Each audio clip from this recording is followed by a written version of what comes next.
After returning home from another boring day at his father's meat and cheese store, Norman entered the barn and stopped inside the double doors. The air smelled of fresh straw and oats, and he wondered if his 12-year-old brother Alvin had brought the horses back in from the field where Norman had put them before leaving for work this morning.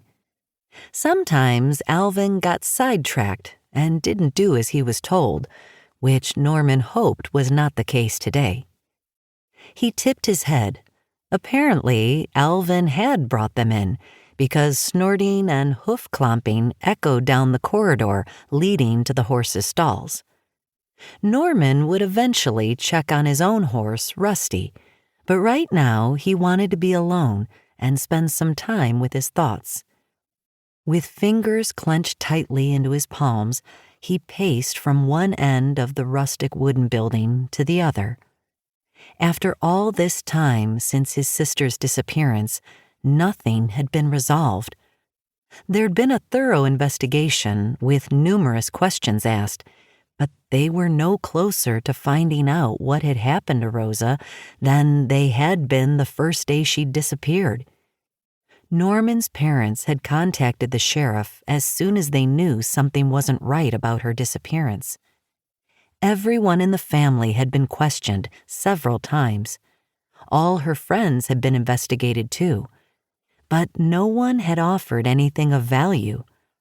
Officials had scoured the area where Rosa had last been seen, looking for any clues as to what might have happened to her. They'd found nothing, and the only thing they had learned was that the last time anyone had seen Rosa was at the young people's gathering she'd gone to with Ephraim. It seemed like they had met a dead end, with no answers in sight. Norman's poor mother had shed so many tears while struggling to provide the authorities with a description of her 20-year-old daughter. With no pictures of Rosa to show, all her parents could offer was her name, age, height, weight, and the fact that her hair and eyes were brown.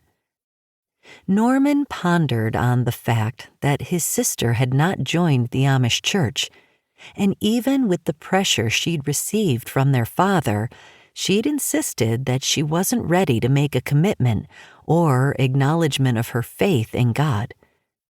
Rosa never liked anyone telling her what to do or pushing her to do something she wasn't ready for, and now it's doubtful that we'll ever see her again. Norman swatted both sides of his face. I need to stop thinking about Rosa as though she's dead and never coming back. He crossed his arms over his chest. I need to tell myself daily that she left of her own accord and will return someday with a heartfelt apology and an explanation of where she's been and why she left. Norman stopped pacing and leaned against the outside of his horse's stall for support.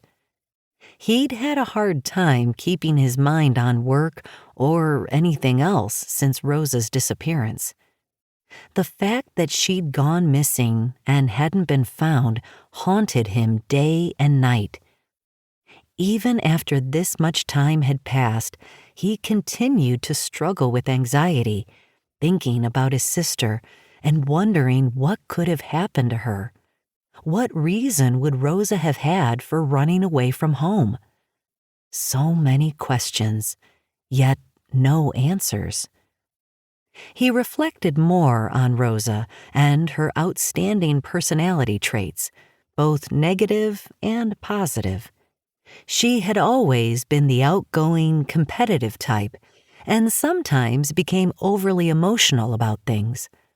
Rosa was independent and the closest sibling to Norman's age, which had given them a bond that had strengthened because they were both quite athletic and loved spending time in the great outdoors.